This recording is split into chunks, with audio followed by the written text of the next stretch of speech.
Go to cloudconvert.com/MP4 converter. No login is required. On the right side of the dashboard, click Convert to MP4, no matter what format your video is in. Click Select File and choose your video. In the file browser, click Open in the bottom right corner. On the main screen, click the wrench icon next to the MP4 label to adjust the settings.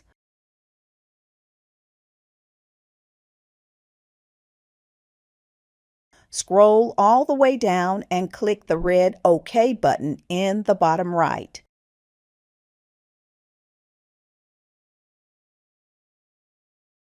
Now click the Convert button in the top right corner. A progress bar will appear. Once processing is complete, the first frame of your video will display and a green Finished button will appear. Click the download icon. It looks like a cloud with a down arrow.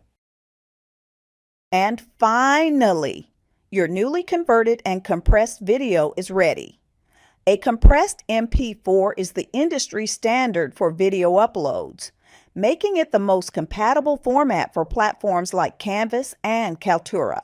By following this guide, you've reduced upload time, avoided playback issues, and ensured a smooth experience for both you and your viewers.